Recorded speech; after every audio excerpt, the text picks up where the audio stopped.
Então vamos continuar. Então falando um pouquinho de sinais, agora na hora do intervalo a gente estava comentando, né? Da dificuldade que as pessoas têm de repente olhar, né, para os sinais, para os sintomas e já fazer a intervenção. Ou muitas vezes os pais até levam para profissionais, e os profissionais acabam dando um laudo, né, um diagnóstico errôneo.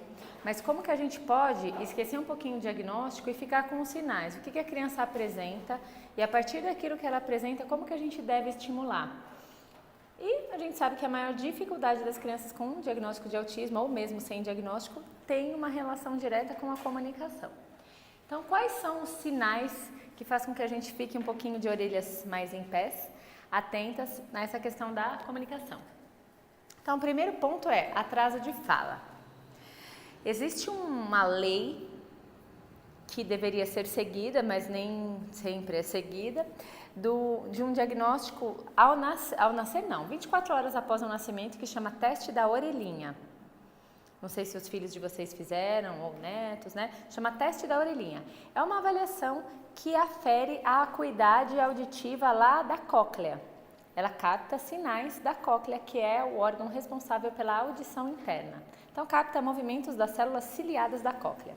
Então, deveria ser algo, porque é uma lei, né? Onde todas as maternidades fazem. Como seu filho é mais velho, de repente ele não pegou isso, né? Mas isso é uma lei eu acredito que de 10 anos para cá, se não me falha a memória. 2008, né? Por aí, isso. Então, mas mesmo assim, não tem toda, né? Por exemplo, aqui eu acho que na Santa Casa ainda não tem. Eu tive que levar ali perto da Precisa. Isso, com a Ana Maria. Isso. E uma filha de 2015. O ideal é na maternidade. Na época Entra na cabine? É esse? Não. Emissões otoacústicas é um exame onde o bebezinho fica dormindo, né? Ele não pode se mover, deitadinho. Por isso que é muito mais fácil fazer na maternidade, porque tem todo mundo dormindo, a fono faz, e é um exame rapidinho, indolor, nada. E ele independe da resposta da criança, né? Claro. Então, faz no bebê com 24 horas, 30 e poucas horas de vida, para diminuir falso positivo, né? No sentido de, às vezes, tem líquido amniótico ainda dentro da cavidade auditiva. Então, seria obrigatório, né? Mas como não é todo mundo que faz, né? O seu não fez teste da orelhinha, o seu fez audiometria, que aí já é numa criança mais velha, onde a criança consegue responder ao estímulo, né? Ao apitinho, né? Que é o estímulo sonoro. Então, emissões otoacústicas é um exame funcional da orelha interna. Isso já, assim, facilitaria muito a vida de todos os profissionais, porque se a criança já vem com alteração auditiva, ela passa por um protocolo, esse protocolo é avaliações recorrentes a cada 6 meses, a cada ano, e aí avalia esse grau de perda auditiva e vê se essa criança precisa usar aparelho auditivo, se precisa para avaliação auditiva precoce, fonoterapia precoce. Então, deveria ser feito, nem sempre é feito. Então, quando atrasa a fala, quando a criança tem deficiência de fala, a primeira coisa que um médico deveria, né, perguntar mas ele ouve? E muitas vezes a mãe fala, ouve porque bate a porta, ele pisca, ouve porque, ele é surdo seletivo. Né? E aí... não, ele escuta quando quer. Tá, aí eu falo assim, não, ok, não tem problema, mas vamos fazer uma audiometria, quando é uma criança mais velha, ou vamos fazer uma avaliação auditiva completa, avaliação otoacústica, com Bera, né, uma avaliação mais fidedigna. Aí a criança tem perda justamente nas frequências da fala. E ele realmente só não responde porque ele não ouve. Às vezes ele responde quando a mãe fala mais alto, aí é que ele capta a informação. Então é muito sério isso. Então primeiro a gente tem que ouvir para falar. E para escrever então, piorou, né? Então como que vai escrever se não ouve? Meu filho, a gente achava que ele não escutava direito. Quando fez a audiometria foi o contrário, ele escutava demais. Hiperacusia, isso também é sério, porque aí é uma hipersensibilidade auditiva. Tem isso, mas também tem os exames de processamento auditivo central. Eu adoro esses exames, porque eles avaliam exatamente qual é o grau de dificuldade que a criança tem lá no nível cerebral. Que é o seguinte, às vezes a avaliação auditiva da criança está normal. Então, né, a criança escuta de 0 a 20 decibéis, que é o nível normal. Mas a criança ouve normal, mas quando chega a via eferente lá no cérebro, ela não entende direito. Então ela ouve, mas ela não compreende. Em especial, a maioria das vezes, em ambiente ruidoso. E uma sala de aula é muito silenciosa, né? Quase não tem distratores, nada. Então, assim, aí caiu o lápis no chão, aí é o outro que vai apontar o lápis, aquilo causa um ruído para a criança, e a criança, ela ouve, mas ela não está ouvindo nada que você está falando aqui. Porque ela tem problema de processamento auditivo. Então, é um exame muito bacana quando vocês perceberem que a criança está com dificuldade, principalmente de manter o foco atencional, em vez de já falar, não, ele tem TDAH, será que ele não tem problema de processamento auditivo? Principalmente crianças que trocam para escrever, troca P por B, aquelas trocas mais básicas, né? T por D, S por Z, troquinhas mesmo. Pode ser que ele tenha problema de processamento auditivo. Quase que 100% das vezes tem alteração de processamento. Aí tem que mandar para um otorrino ou manda direto para a fono e a fono faz um pedido para uma fono especialista em audição fazer esse diagnóstico. É um exame muito bem feito. Aqui em São Roque são duas pessoas muito idôneas que fazem, né? Que é a Mariana e a Carolina. Só elas que fazem, se eu não me engano. Confio muito no exame delas, então... Se vocês suspeitarem de alguma coisa de aprendizagem, a gente tem que lembrar lá do ouvido.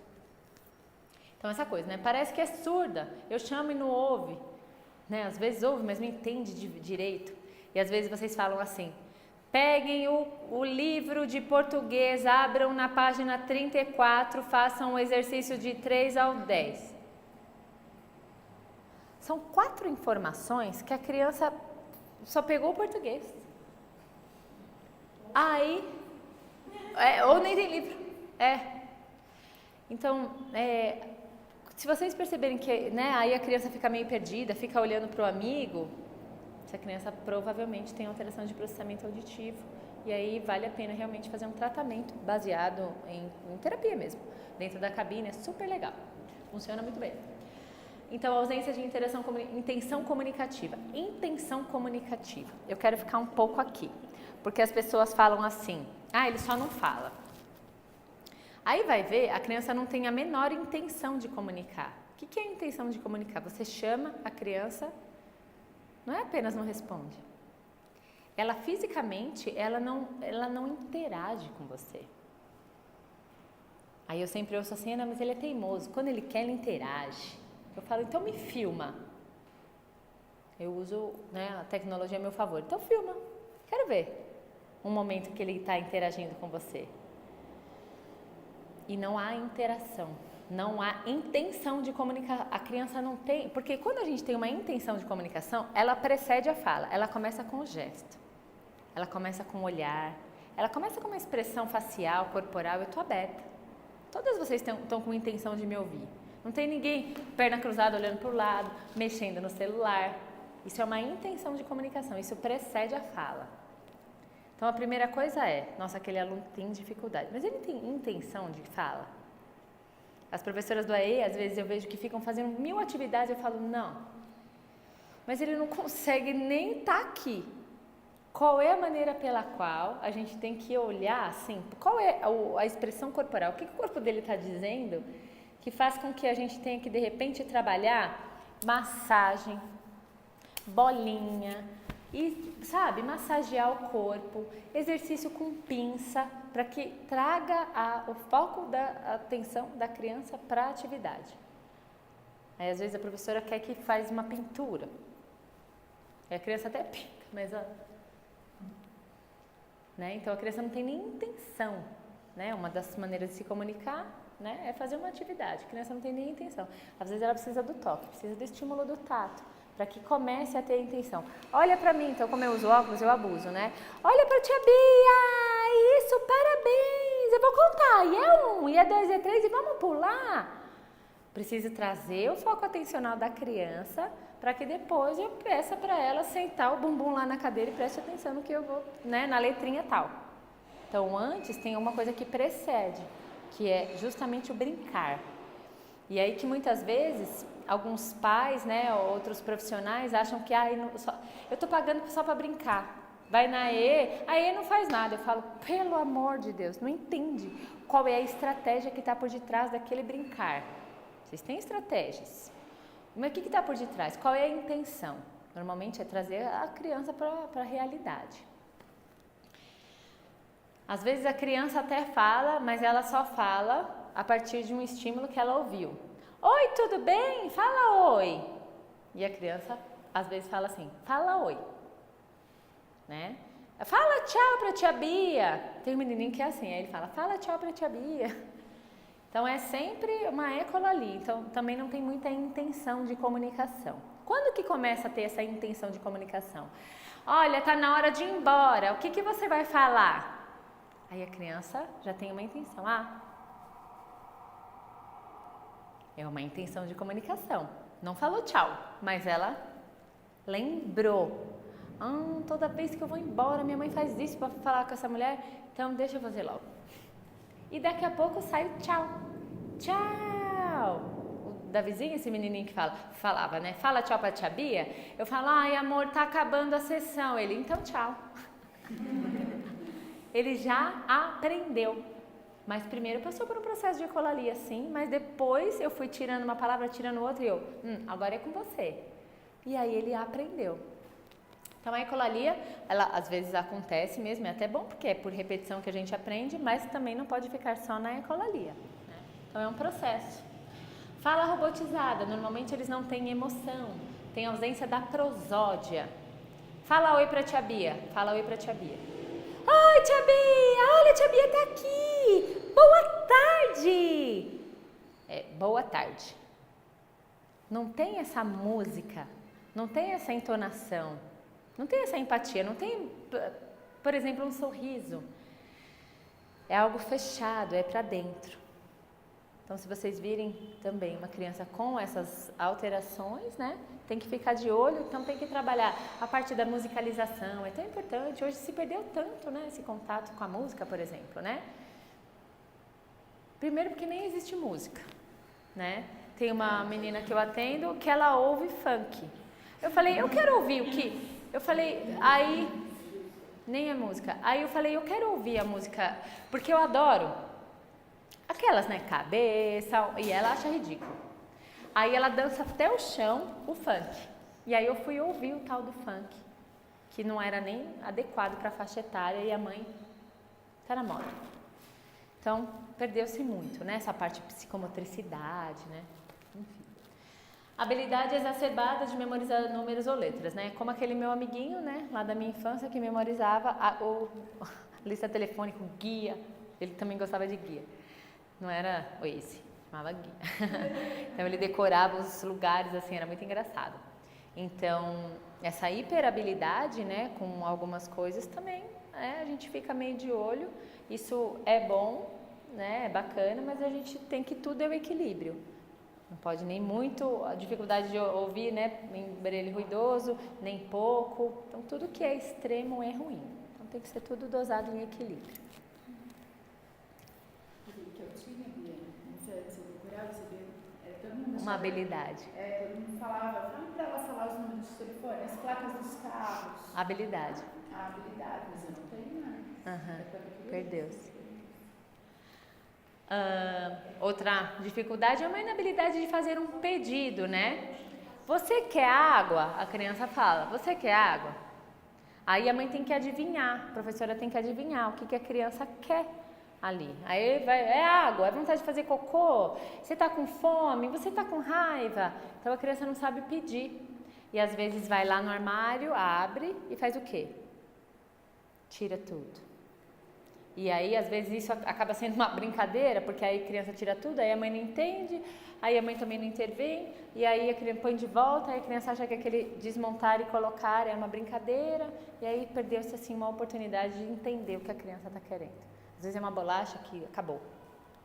Então, quando a criança não fala, o ideal é dê voz para a criança. Ah, você quer uma bolacha? Aí a criança vai se expressar, né? Ou com balançar de cabeça, ou com raiva, né? Ou te empurrando. Ah, você quer água? Tentar dar voz, mesmo quando a criança não consegue se expressar. A gente tenta falar pela criança. Puxa o adulto pela mão para transmitir o que deseja, né? Isso é muito comum em crianças com diagnóstico de autismo. Então, eles sabem tudo da casa, tudo. Eles têm uma noção absurda, mas eles acabam, né, usando o adulto como uma muleta, né, como uma âncora de eu preciso da sua mão para eu atingir alguma coisa. E daqui a pouco eu vou mostrar algumas estratégias de como melhorar isso em sala de aula, por exemplo. Professoras às vezes pegam no lápis e fazem pela criança. Isso é uma etapa, né, de ajuda máxima, mas que isso tem que ser, né, diminuída com o passar do tempo, né, do que a criança pode ir apresentando. Automutilações, autoagressão, se bater a cabeça na parede, se cortar, passar a unha na parede. Tinha uma criança que tinha um muro na casa dela, não era chapiscado, era texturizado, e a criança só ficava ali na textura. Só ficava na textura, tinha um hábito de ficar ali na textura. Ah, mas acalma ele. Eu falava, nossa, tem várias maneiras de acalmar, traga ele para dentro de casa. A Temple, aquela americana autista, que até tem um filme dela, né? Eu amo aquela mulher. Meu sonho era conhecer ela. Ela desenvolveu uma máquina do abraço. Vocês já viram o filme dela? Temple. Ela desenvolveu a máquina do abraço. Porque ela percebia que quando ela tinha o look era assim, né, Larissa? Tinha que abraçar para ele acalmar. Criança prematura, vida inteira na incubadora, sozinho, né? Então, ela desenvolveu a máquina do abraço, que é esse estímulo sensorial, tátil, térmico, sinestésico, fazia com que ela se acalmasse. Gente, melhor do que ficar lá na textura, né? Mas abraçar dá mais trabalho, né? Porque aí você tem que ir lá, tirar a criatura, né? E aí, só que, gente, é maravilhoso. É incrível. Quando a criança ela se sente protegida, é maravilhoso. É instantâneo, né? É instantâneo. Acabou. Ele tem uma criança que eu estou atendendo atualmente, ele é bem mais velho do que o Luquinha, era na época. Ele só acalma com um abraço. Então ele enlouquece na sala e eu olho bem no olho dele, às vezes eu tiro meu óculos e falo, eu sei o que você está precisando. Vem cá. Atualmente, né, das últimas semanas, né, ele já vem assim, ele já dá o bracinho, já está com a intenção, né, já está demonstrando. Isso é um passo que precede a linguagem, né? Então ele aprendeu que, sabe, não precisa se mutilar, não precisa gritar, não precisa ficar bravo. Ele vai ter um abraço. Então isso é um aprendizado, é uma conexão neurológica, uma via central que foi criada a partir de um estímulo. Mas se não tem estímulo, você fica lá na parede, que é mais fácil. A criança perde essa habilidade, né, de aprender isso. Tá? Então, a autoagressão é algo muito comum, né, mesmo em casos que não tem diagnóstico de autismo, né, meninas, né, hoje em dia estão se agredindo muito. Os famosos flappings, né, os movimentos estereotipados. Antes falava-se que a criança só era autista se tinha flapping, né, se tinha os movimentos. Hoje caiu por terra, porque na verdade, né, a minoria tem flapping. Crianças presas a rotinas. Então, vai sempre na casa da vovó, pega o mesmo trajeto. Aí a criança já sabe que vai chegar na casa da vovó. Mas, de repente, aquela rua está interditada porque o Corinthians ganhou. E aí a mãe tem que fazer outro caminho. E aí a criança se desorganiza por completo. Então, se vocês ouvirem, né? Então isso também é um indício de que, primeira coisa, a mãe tem sempre que mudar a rotina. Ah, e ele só come na frente da televisão, só come arroz picadinho com não sei o que lá, assistindo Clifford. Tá preso na rotina, mas quem prendeu a criança na rotina? Quem foi? A babá. Já atendia babá. Tem que mudar. Porque falar não tem jeito. Tem jeito, tem que mudar o contexto. Às vezes demora. Tem um documentário que eu assisti o ano passado, chama A Pílula Mágica. Alguém já assistiu? Gente, é maravilhoso. Tá no Netflix. Assistam. A Pílula Mágica. É incrível. eles fizeram tipo um reality show americano, né? Com, acho que umas 5 pessoas para trabalhar a parte nutricional das pessoas. Então tinha obeso, tinha alcoólatra, tinha uma série de patologias e tinha uma criança autista severa. Essa criança, ela tomava uma coca lá, um refri, não sei das quantas lá dos Estados Unidos, e comia nuggets. Desde que ela acordava até a hora de dormir. A coca e o nuggets, só isso. E a menina era agressiva, era aquelas que subia no lustre, sabe? Que não tem noção do medo, do perigo, o medo que protege da vida, e subia no escorregador e se jogava. Gente, aquela criança sem noção do perigo nenhum. Uma menina, parecia psicótica, enfim. Bom, o pai era usuário de droga, um contexto assim bem difícil, e fizeram um trabalho com essa menina. E o trabalho era voltado para a parte da alimentação. Tinha um apoio psicológico, mas era a parte da alimentação. E é tão incrível porque a família teve um apoio psicológico, postura, lembra? Um centramento absurdo, porque tiveram que mudar toda a rotina. Então a primeira coisa não vamos comprar o nuggets. Essa menina sabia onde tinha nuggets, e aí quando abriu o armário, cadê o nuggets? Cadê a coca? Não tinha mais. Essa menina se mordia, batia na menina, batia nos pais, e os pais na postura. Eu vou resumir para vocês. Não vou dar muito spoiler, mas vou resumir rapidinho. Essa menina ficou, eu não me lembro exatamente, mas me parece que uns 5 dias sem comer nada. Sem comer absolutamente nada, nem água. Olha a cara de todo mundo. Quem aguenta? Eles aguentaram. E qual foi o efeito disso? Gente, foi incrível. Um dos últimos episódios, a menina começou a falar. Falei que não ia falar, né? Mas falei. Mas vocês assistam, vale a pena. É incrível. A interação da menina com a irmãzinha, com os pais. Ela saiu daquele quadro psicótico neurótico. Nossa, mas só por causa da alimentação? Só?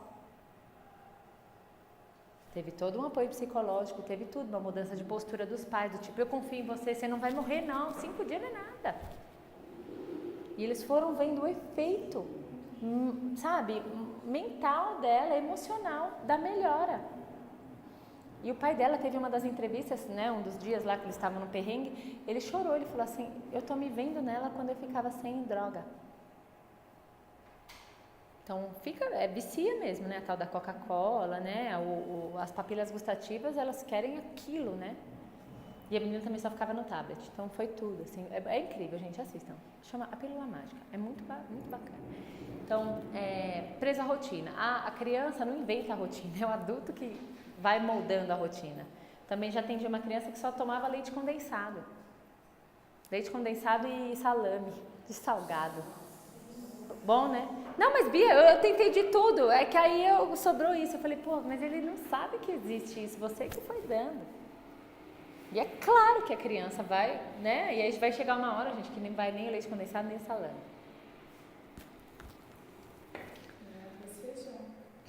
Melhor arroz e feijão. Melhor arroz e feijão. Então não consegue compreender regras, né? Às vezes até joga um jogo, mas aí sempre quer a vez da criança, né? Então não faz a troca de turno, né? Do tipo, ó, é a minha vez de encaixar o quebra-cabeça. Ah, agora é a sua vez. É a minha vez de jogar o dado. A criança sempre quer ela e sempre quer finalizar, e sempre quer jogar. Hiperativo ou hipoativo, normalmente hiperativo, né? Fixação por objetos ou rodas. Fixação por vídeos de modo repetitivo, que quer dizer, se assiste Peppa, nem assiste Peppa inteiro.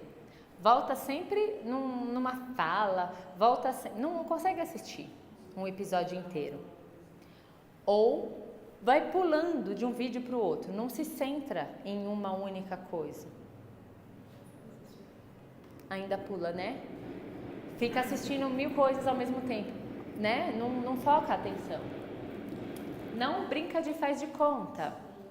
Então não consegue fingir que isso daqui é um avião. Ah, isso daqui é um copo, é só um copo. Só faz o uso funcional do objeto. E aí, se no copo de água colocar suco, a criança se desorganiza, né? Então a criança fica presa na rotina. Então isso é ruim também. O que a mãe pode mudar? Coloca lá suco no copo d'água. Ah, mas vai ficar bravo. Pô, a gente também fica brava, né? Então a criança tem que saber lidar com isso. Dificuldade de interação já falamos, não faz uso funcional dos objetos, pouco ou nenhum contato visual, que é a tal da intenção da comunicação. Se a criança não consegue falar, às vezes ela não tem nem a intenção de olhar, de ter empatia. A criança bate no amigo e não consegue perceber que o outro está chateado. Eles não têm a menor conexão empática, não se coloca no lugar do outro, jamais. Né? Então são alguns sinais que a criança vai dando assim desde pequenininha. E preferência do brincar, né, isoladamente, né, fica no canto, aí a mãe acha que é super bonzinho, que é ótimo, é melhor, não dá para trabalho.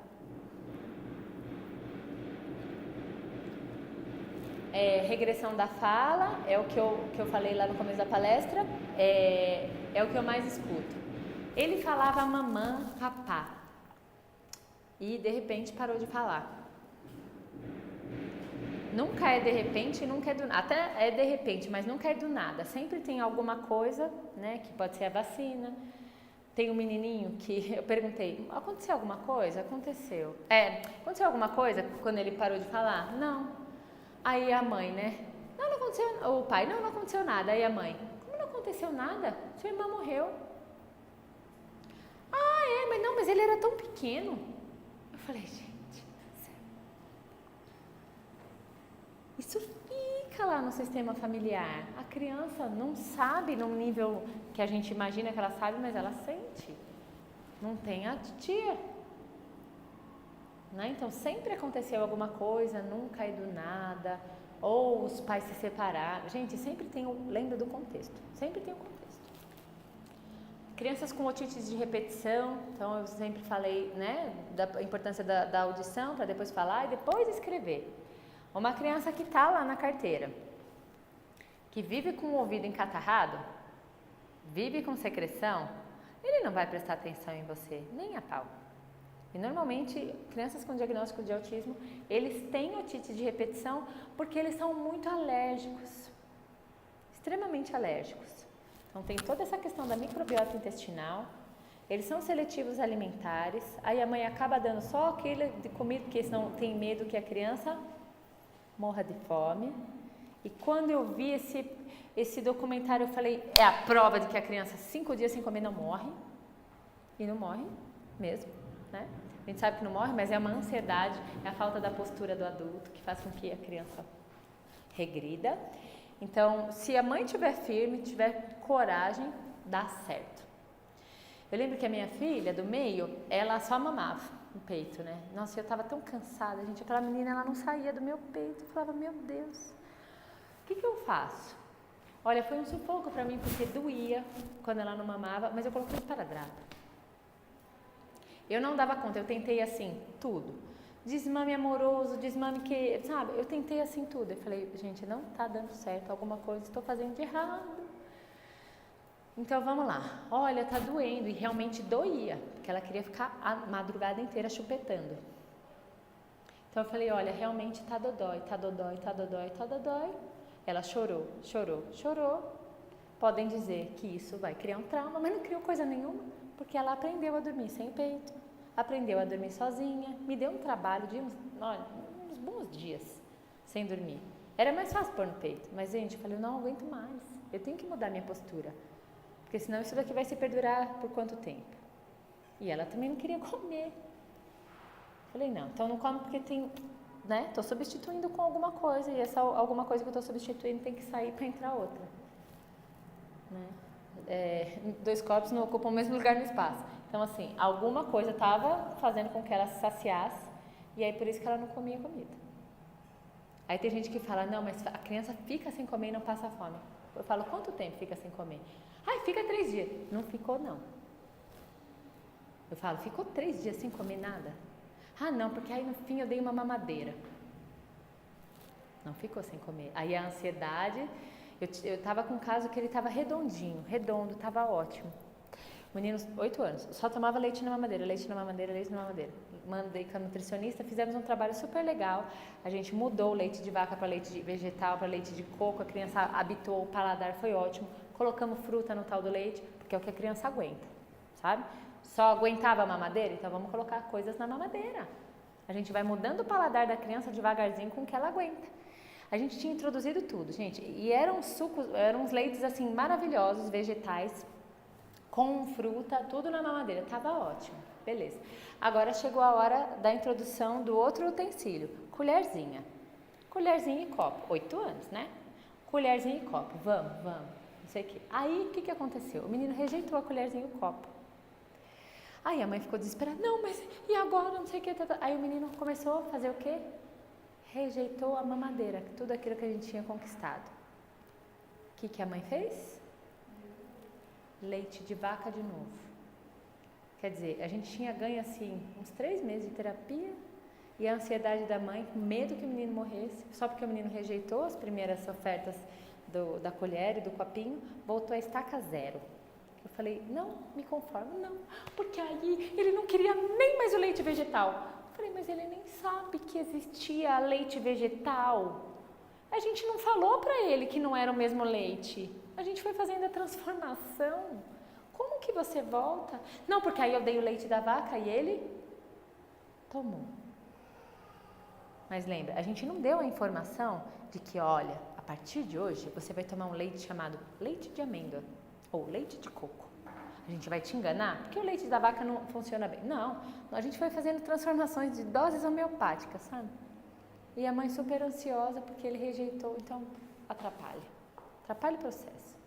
Então voltou atrás, aí ela desistiu do tratamento, aí voltou recentemente, ai, você me ajuda de novo? Eu falei, olha, só se você me ajudar, senão fica tão difícil, né? Fica tão complicado, né? Então, alergias, né? Diarreias, constipação, nosso intestino falando que tem alguma coisa errada. Então, às vezes as crianças têm, né, diarreia. Pode ser sinal de alergia a alguma coisa. Ou a criança não faz cocô, também. Aí vai ver, a criança só come glúten. Aí, de repente, a criança tem intolerância a glúten, você está tascando glúten na criança. E o corpo está lá falando, ou travando ou soltando, e a mãe está achando que está tudo bem. Não, é só o intestino. Não, não é só o intestino não funciona sozinho. Para ter coisa no intestino tem que ter entrada. Mas as pessoas não costumam fazer essas ligações. Baixa ou alta sensibilidade a toque, também é um dos sinais. Dificuldades com sensações corporais, roupa, sapato, etiqueta, grama, areia, ficar descalço, normalmente eles repelem, eles não gostam muito. Então, quando perceber isso, tem que estimular isso. Ah, mas não gosta. Não gosta, mas tem que aprender. Só vai aprender se ele vê a mamãe tocar, né, o pé no chão, a mamãe, sabe, tem que ter um contexto. Lá na educação física, todo mundo anda descalço, todo mundo vai, né, fazer uma atividade sem sapato, para a criança ver, olha, isso é possível. Eu aguento 1 segundo, vamos tentar uma vez só? Um dedinho? Isso, muito bem, a gente tenta 2. A gente tenta só as pontinhas dos dedos, vamos tentar só o calcanhar, vamos tentar um pé. E a criança vai criando autonomia, criando força para continuar e colocar os 2 pés e de repente andar na grama, né? Andar descalça. Mutilações já falando. Dificuldade com textura.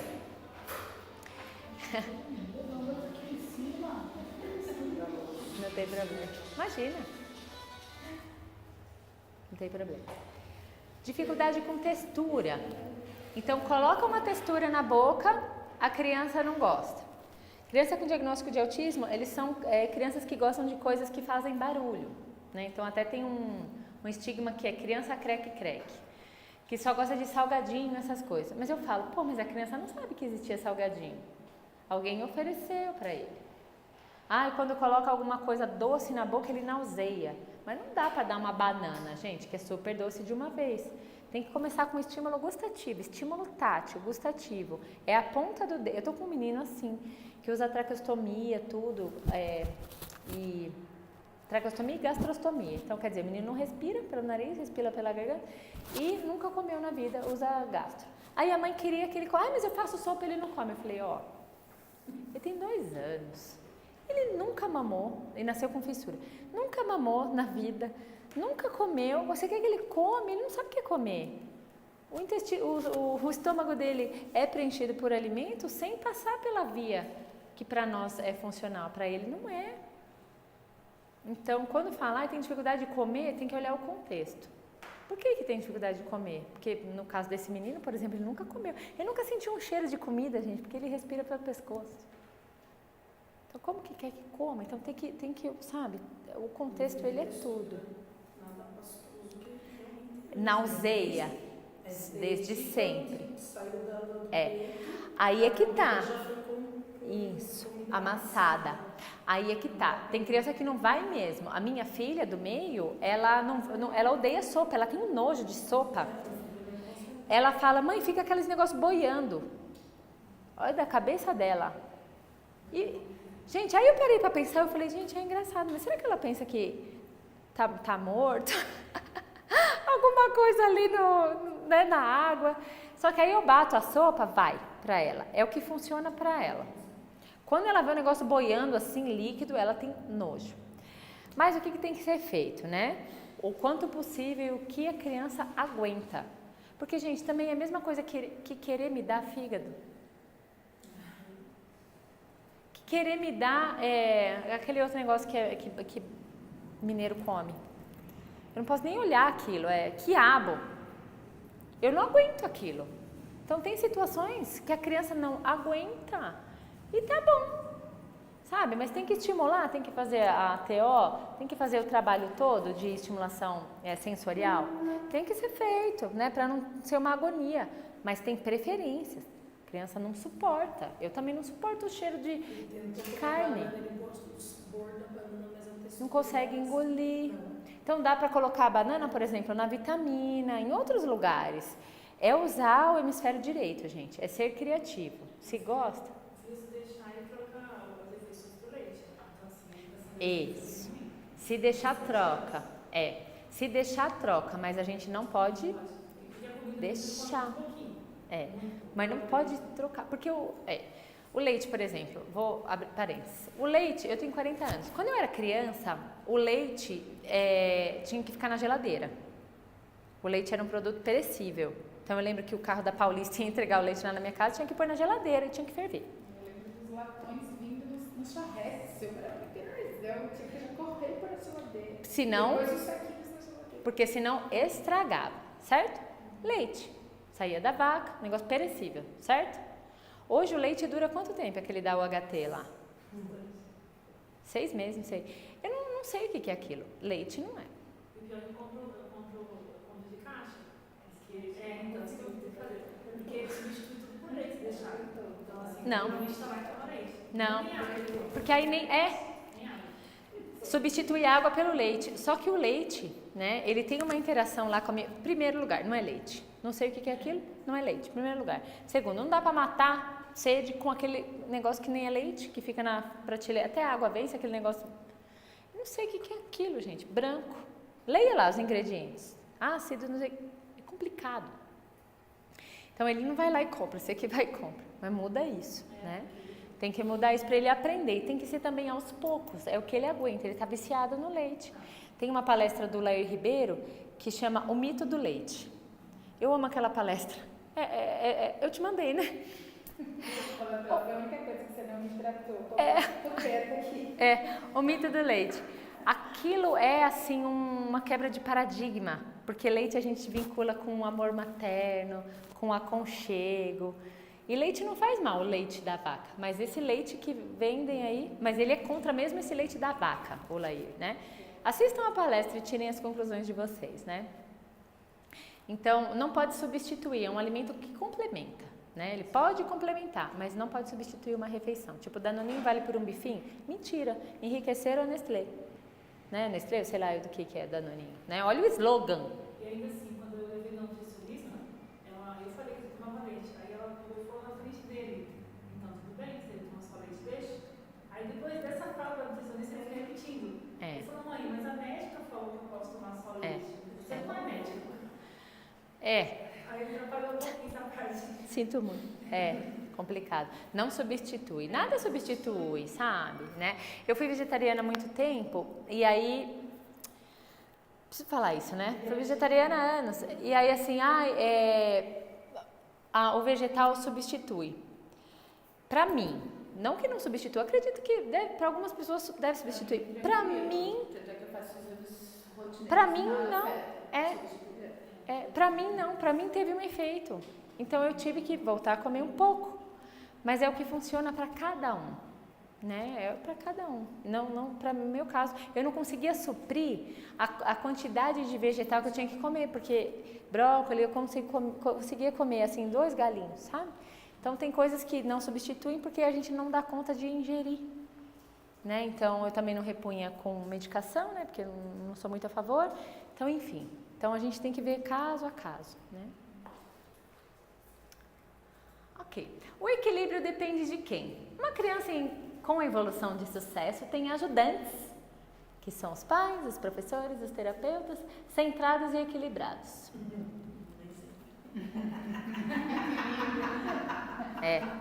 Deveria. Esse que é a questão. E aí o que eu vejo, né? Quando a criança ela tem uma evolução, a mãe entendeu. De uma maneira ou de outra, ela ajuda o filho. Ela é uma ajudante do jeito dela. Às vezes dando tapas, do jeito dela, ela ajuda. Mas ela faz aquilo que deve ser feito. Ela não substitui o que ela deve fazer pelo celular, ou pela justificativa, ou pela avó, ou por qualquer coisa. Ela faz o que tem que ser feito. E não é porque ela está dando um grito que ela não está centrada, não é isso. Aquele grito, aquele tapa, seja o que for, é o jeito dela ajudar aquela criança. Então não é estar centrada, não é isso. Um professor, às vezes que dá assim, sabe, um grito, alguma coisa, ele está muito centrado, ele está numa postura de um ajudante profundo. Vamos, você tem que finalizar essa tarefa, você consegue, para com isso. Vocês estão centrados, vocês não estão meditando lá. Vocês estão extremamente centradas, focadas, confiando que aquela criatura consegue fazer a tarefa. Então, o centramento é esse. O foco central é esse. Só que o que eu vejo vocês fazem muito isso e não fazem nada para repor. Vamos, vocês conseguem, são 35 famílias, né? Que vocês estão ali no dia a dia. Vamos lá, e não sei o que, manter o foco atencional de uma criança por 4 horas... Os estudos de Mindfulness, que é uma das técnicas que a gente vai fazer agora, diz que quase 50% do tempo a nossa cabeça ela não está aqui, ela está em qualquer outro lugar, mas não está aqui. Imagina da criança que recebe estímulos de internet, várias outras coisas. Então vocês se desgastam 35 vezes, sabe? É bastante. Então vocês têm que estar centradas, né? Fazer tudo isso e depois tem que repor. Repor com uma boa noite de sono, que eu sei que vocês não conseguem, repor com dieta, repor com meditação, repor com atividade física, tem que repor. Aí eu escuto, mas eu não tenho tempo. Então eu dou a tabela que eu dou para as crianças e para as mães, eu também dou para os professores, mandar para eles. Que é uma tabelinha que, eu não lembro se eu coloquei no slides, eu acho que não. Que é um cronograma de horário, que você faz das 8 às 9, das 9 às 10, isso aqui, deixa o celular de modo avião, para não cair na tentação de fazer, né, o que não deve ser feito, do autocuidado, para fazer outras coisas, tipo responder a mensagem da vizinha que o cachorro fugiu e aí você está compartilhando no Facebook que o cachorro dela fugiu. Podia estar se cuidando, sabe? Podia estar atenta ali na comida de vocês ou na aula que vocês têm que apresentar no dia seguinte, HTPC, sei lá. Mas está compartilhando coisas dos outros. Então, eu também mexo em rede social, estou gravando aqui para colocar em rede social, mas estou totalmente centrada aqui e eu tenho horário para fazer isso. E se acontecer alguma outra coisa que eu tive que colocar na prioridade, aquele dia eu não mexo em rede social. Eu não deixo de fazer alguma coisa que eu tenho que fazer com a minha família, porque eu tenho que postar. Ou porque eu tenho que responder o zap. Tem gente que eu respondo... A pessoa mandou mensagem segunda-feira, né? Eu vou responder só na quarta, porque aí na terça eu fico o dia inteiro aqui em São Roque. Eu chego de volta em Sorocaba super tarde, 9 horas. Eu não vou responder zap, né? Preciso dar atenção para os meus filhos. Aí eu vou responder só bem depois. Mas isso, eu tenho um plano. E eu cumpro esse plano comigo todo dia. É tentador. A vida tenta te desequilibrar o tempo inteiro. Por isso que você tem que voltar. E não é uma técnica, não é uma terapia, não é um dia. São todos os dias. A gente não come todo dia. A gente dorme todo dia. Né? A gente reclama todo dia, a gente respira o dia inteiro. Então a gente tem que se centrar todo dia. A rotina do autocuidado, ela não é bem vista. É vista como uma pessoa rica. Eu já ouvi isso.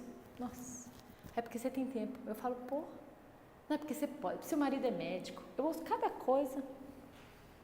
Você nasceu magra, é umas coisas absurdas, sabe? Falo, é complicado, sabe? Então as pessoas não veem o que eu faço, né, para conseguir estar presente, né? Então eu sigo, é uma prática, é uma postura todos os dias de autocuidado, para não enlouquecer. As pessoas falam, como que você aguenta? Eu falo, você não sabe o que eu faço para aguentar, né? Então vocês também têm que fazer. E eu vou convidá-las agora a fazer um exercício. Fiquem relaxadas, está todo mundo sem bolsa? Tirem as bolsas. Então, é uma técnica baseada em Mindfulness. Quem já ouviu falar esse nome, Mindfulness? Alô? Só? Mindfulness é uma palavra em inglês que significa atenção plena, foco atencional no momento presente. Eu queria uma caneta com tampa. Alguém pode me emprestar? Obrigada. Qual é a ideia dessa técnica? Isso é muito... meu primeiro trabalho de curso foi Mindfulness na educação. Então, eu adoro trabalhar com vocês. Então, o que acontece? O nosso corpo e o nosso cérebro, já falei para vocês, né, que é uma coisa só. Quando a gente pensa em alguma coisa que já aconteceu, ou que a gente tem medo que vai acontecer, alguma coisa que está lá no futuro, a nossa mente escapa e isso começa a ter uma reação no nosso corpo. Se a gente começa a falar, por exemplo, se eu começar a falar do meu avô, eu começo a me emocionar. Que aí eu lembro de toda a minha infância, tudo que ele fez por mim, tudo que ele acreditava, sabe? Eu começo a me emocionar. Me dá saudade, me dá tudo. Aí eu observo que eu estou enroscada apenas com um pensamento. Essa técnica facilita esse retorno da viagem mental para o cérebro, para o corpo. Então, é um treinamento que viabiliza essa conexão do observar o pensamento e voltar a se concentrar no corpo. É uma habilidade treinada que a gente faz, o Jon Kabat-Zinn, que é o fundador dessa técnica, desenvolveu um protocolo que pode ser estabelecido em 8 semanas de treinamento, com resultados incríveis, inclusive em pacientes com transtornos psiquiátricos como esquizofrenia. Então, os resultados são incríveis. Dores crônicas. Meu professor fez um mestrado em dor crônica, em mulheres fibromiálgicas. Muitas delas saíram da medicação. Por quê? Quando você tem uma dor, o que você faz com a dor? Toma remédio. Mas quando vem a dor, aí você fica, gente, essa dor não melhora. Meu Deus, mas também ninguém me ajuda. Hã? Deixa o foco na dor, pensando todo Você só pensa na dor, exatamente. E aí a meditação também não é desviar a atenção da dor. É você estar atenta para a dor no seu corpo, apesar da dor. E sem querer, querendo, quando eu foco a minha atenção em outras partes do meu corpo, a dor reduz ou desaparece. Eu estudo física quântica, né? A física quântica afirma e comprova que a minha vida está onde eu foco a minha atenção. Então, pessoas que não têm dinheiro, por exemplo, elas falam em quê? Só que não tem dinheiro. Ah, eu quero viajar, mas eu não tenho. Gente, aí você fala, não, eu não tenho dinheiro, não tenho dinheiro, não tenho dinheiro. O universo é assim. Então, você não tem. Você afirma todos os dias, eu sou um fracasso. Você fica afirmando para vocês. E pessoas que assistem, por exemplo, noticiários como noticiários trágicos. A pessoa assiste aquilo, ela vive aquilo e realmente aquilo acontece na vida dela. Gente, a vida dela é uma tragédia, ela é assaltada, as coisas acontecem porque a pessoa foca naquilo. Então, a nossa vida ela está focada exatamente onde os nossos pensamentos estão. Teve uma situação comigo quando eu trabalhei naquele livro, O Segredo. Adoro! Então, aí eu na verdade, no começo eu não acreditei. Aí eu fui colocar em prática. Aí, só que eu coloquei em prática uma coisa assim, né, necessário. Colocar, porque eu gosto de dinheiro. Aham. Aí, o incrível que aconteceu, eu comecei a acreditar naquilo. Mas de verdade, uma experiência assim, que eu coloquei em prática, ela funcionou. Eu achei que você já tinha na mão. É um dos efeitos colaterais. Aí eu falei, gente, como é que passou alguém aqui? Eu não vi. Eu pisei, eu entrei em cima do dinheiro, assim. E começou a ficar uma coisa normal. Aí depois passou, né? forma, com outras coisas, eu não consigo. Eu falei, acho que naquela época eu estava mais centrada, né? Isso, Mas centramento. Quando eu coloquei em prática, funcionou, deu a chave mesmo na rua. E é o que eu falei pra vocês há pouco, né? Não acreditem no que eu falo. Não acreditem. Mas façam e vejam os efeitos. Não precisa acreditar. Parece um negócio ridículo. Tá bom, mas faz. Faz, ensina os seus pacientes, as crianças, os alunos. Façam. Sintam os efeitos em você. Começa a fazer na casa de vocês, ensinem as crianças. E sintam os efeitos do córtex e da meditação. Mindfulness tem muito estudo. Saem mais de... Gente, eu não lembro agora a casuística, porque faz tempo que eu não entro nesses dados. Mas saem muitos estudos, vocês podem digitar lá. Mindfulness e TDAH, Mindfulness e dor crônica, Mindfulness e hipertensão, Mindfulness nos idosos. É muito bonito, né? O pessoal, principalmente da Unifesp, se dedica muito ao estudo de Mindfulness, comprovando a eficácia da meditação. Porque meditação dá a sensação que a pessoa esqueceu de tudo, ela está plena. Não é nada disso. É apenas para pessoas iluminadas que moram lá na Índia. Como que é o nome? Mindfulness. Já vai aparecer no slide. Já fotografo. Eu disponibilizo também esses slides para vocês. Então, não é nada disso. É estar concentrado em meio ao caos.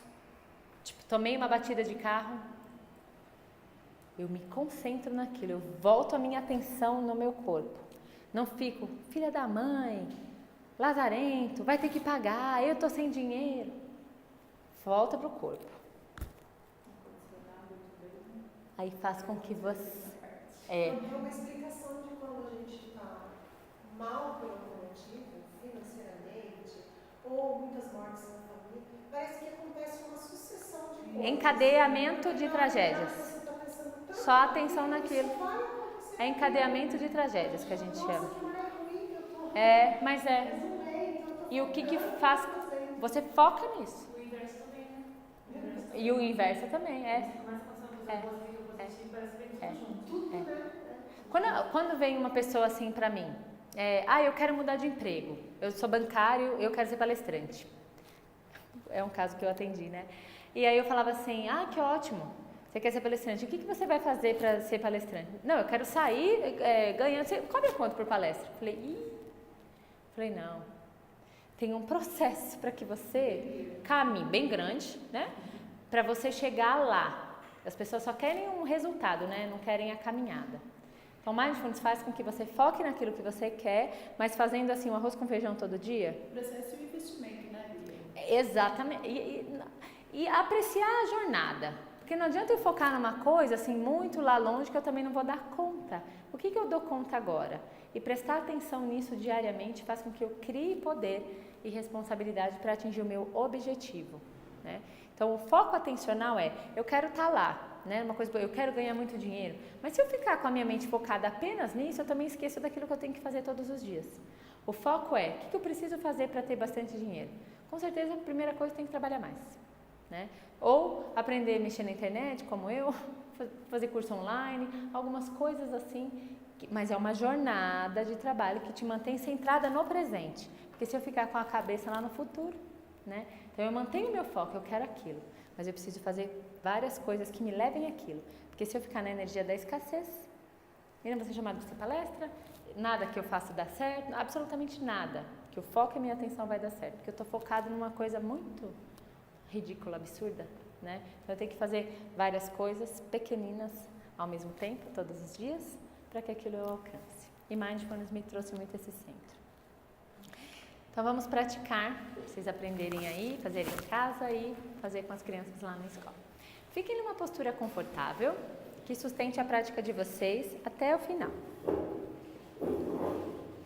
Vocês podem manter as costas encostadas ou, se vocês quiserem tirar um pouquinho da cadeira, tanto faz. Quem quiser fechar os olhos ou manter os olhos abertos também. Faça respirações profundas. E apenas observe o que acontece no corpo enquanto você respira.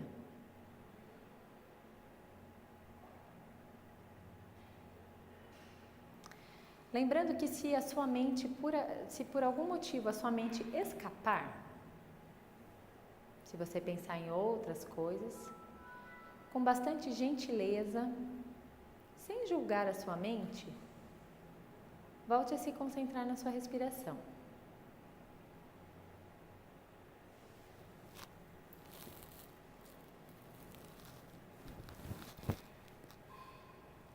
Observe se enquanto você respira, os seus ombros se movem ou não.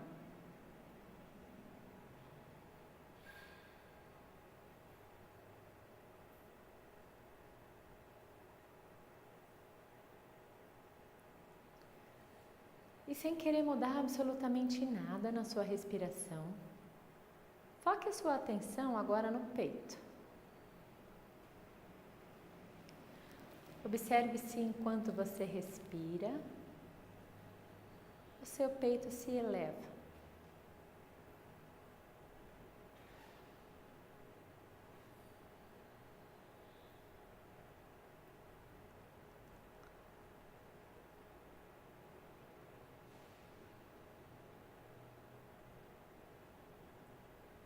Você pode também focar a sua atenção em algum desconforto.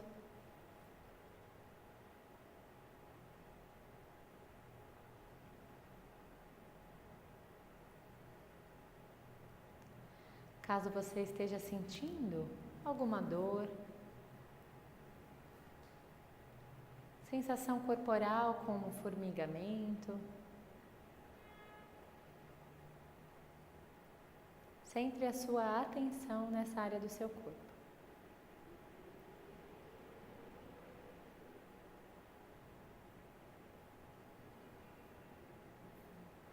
Você pode de repente ser mais ousada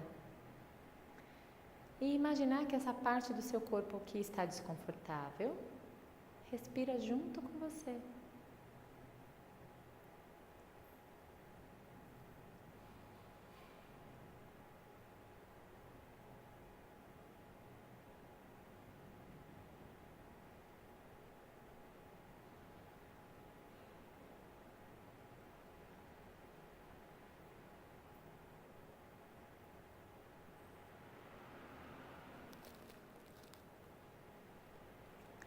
E nesse estado profundo de relaxamento, agora vocês vão imaginar que vocês estão em um lugar agradável.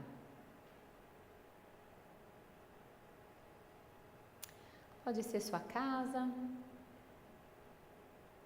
a praia, um sítio, qualquer lugar.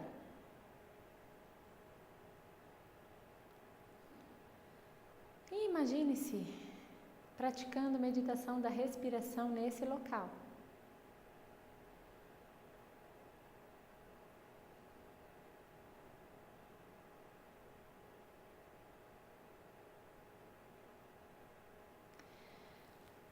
E com bastante sinceridade você vai repetir para você mesma: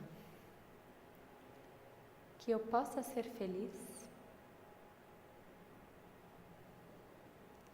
que tudo corra bem comigo.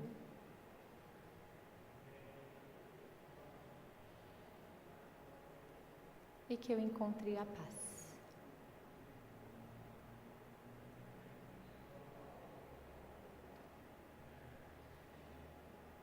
Mantenha a atenção nas frases, que eu possa ser feliz, que tudo corra bem comigo e que eu encontre a paz.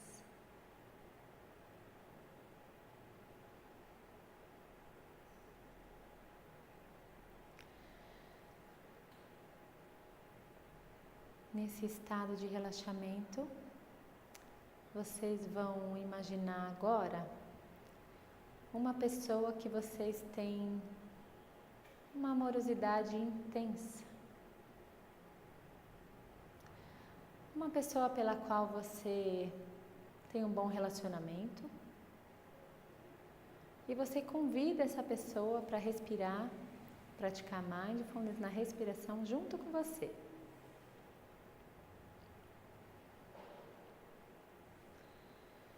E você também deseja para essa pessoa os mesmos votos. Que você seja feliz, que tudo corra bem com você, que você encontre a paz.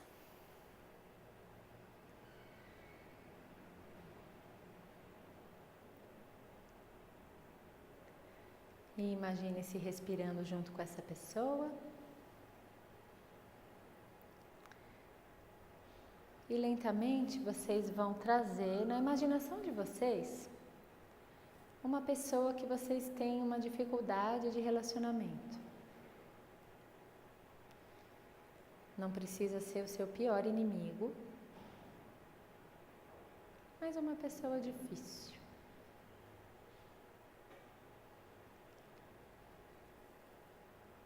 E convide-a para praticar a respiração junto com você.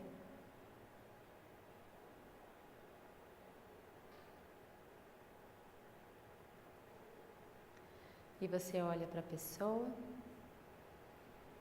e deseja os mesmos votos. Que você possa ser feliz, que tudo corra bem com você, que você encontre a paz.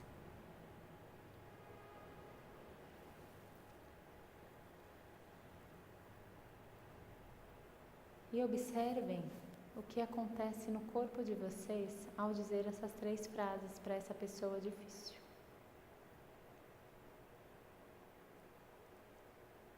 Observem se tem um peso ou alívio.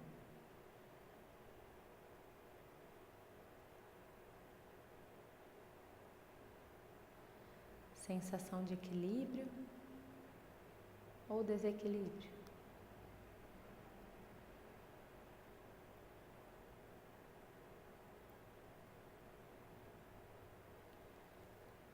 E lentamente, foquem a sua atenção novamente no corpo de vocês.